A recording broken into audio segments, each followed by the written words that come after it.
We don't talk too much about the weather, but we gotta talk about this one, this deadly, historic winter storm that just shot all through the country over this weekend, carving a destructive path, 2,300 miles long across. I mean, it hit like 40 different states, a quarter of a billion people impacted in our country. Over 1 million power outages have been reported. Ice took down a lot of power lines in many southern states.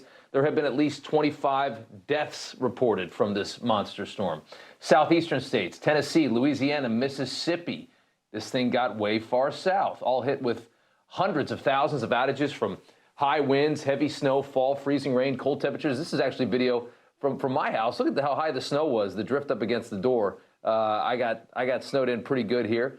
The Northeast, buried. Look at some of the video. 20 inches of snow in Boston, the largest storm New England has seen in 4 years. Amazing stuff. We've got the Transportation Secretary, Sean Duffy, with us tonight to talk about this. Sir, good to have you on. A massive storm, and what are the real problem areas you guys are focused on right now? So first off, Rob, I'm happy to see that your door opens in. Mine going out opens out, and I couldn't open it up. We had so much snow in New Jersey. Right?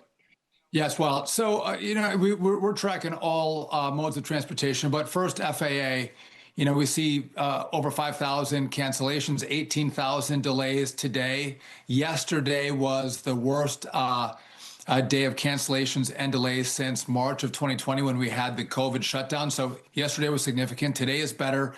We hope by Wednesday we're back to normal operations. But across this 40 swath of states where this gargantuan storm has hit, again, in the South, we had a lot of ice. And so there's even warnings right now in Oklahoma for black ice, still recommendations to stay off the roads. As you get to the Northeast, we deal with snow a little better, whether it's in New York or Massachusetts or Maine. They navigate snow a little bit better. The roads are getting plowed, but if you want to know about the roadways, go to highways.dot.gov. You can check in and see what your local conditions are to see if there's a recommendation whether you stay home, stay put, or whether you go out and travel.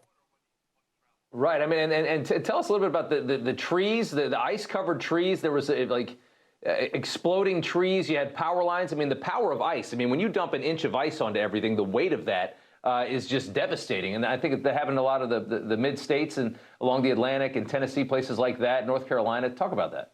Yeah, so a half an inch of ice will add 500 pounds to a power line. In a lot of places, there was over an inch of ice. So that's a tremendous amount of weight. A lot of those power lines have gone down. Trees, same thing. It's a lot of weight for trees to withstand, and you see trees coming down as well. By the way, it's not just ice and snow. A lot of trees covering roadways, as well as our DOT crews are out there trying to clear the roadways. You mentioned, you're right, we topped out at about 1 million people being impacted by power outages. Right now, we're down to about 700. So the linemen who pre-position to places of disaster, if you will, whether it's a hurricane or in a storm like this, to hit the road and get those lines back up and operational and giving people power. Kudos to them. They've done fantastic work getting people back online. But again, this is just the nature of a massive storm like this. We got to weather it. We got to know there's going to be some disruption and let our critical teams, our critical assets get out there and, repair the roads and repair the power lines, put this in a way better place. And you know what? A lot of people heeded the warnings. They hunkered down. They stayed put. So again, by the way, we have our truck drivers, our snowplow drivers, our salt drivers. They're working big overtime hours, making sure the roads were. Kudos to them and people. It looked like letting them do their work. It looked like it was just going to be a nasty storm, and there's already indications potentially of another big one coming for the Northeast this next weekend here in about 5-6 days too. Yeah. One other point, Rob, as we look at this, you have this storm, but also in the South we have freezing temperatures until midweek, and in the North it's going to be till the end of the week. And so as we look at trying to get rid of this ice and snow, it becomes even that much more of a problem, which is why this storm not just powerful but longer lasting. Yeah.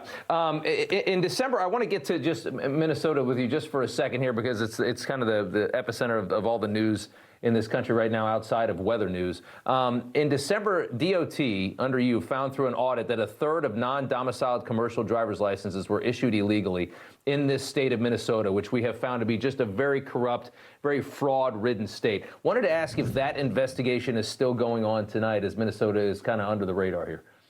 So we do the investigation, and then we give time for compliance, 30 days. And so with Minnesota, again, just let me explain, a non-domiciled CDL, if you go from one state, let's say Wisconsin to Texas, you're not a resident of Texas, so you can get a non-domiciled commercial driver's license.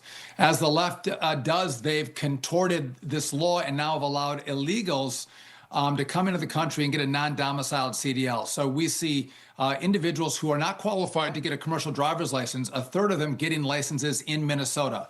So we go through a time frame. The statute requires this to allow Minnesota or California to comply with our rules. And then if they don't, we start pulling money. California went through this. We pulled $160 million from California, and that's just phase one. We'll go with more dollar pulls and potentially take away their ability to issue commercial driver's licenses. But Minnesota hasn't gone through that 30-day time frame yet. What a broken state that is. The 100%. Transportation Secretary, Sean Duffy, good to see you. Thank you so much. Thanks, Rob.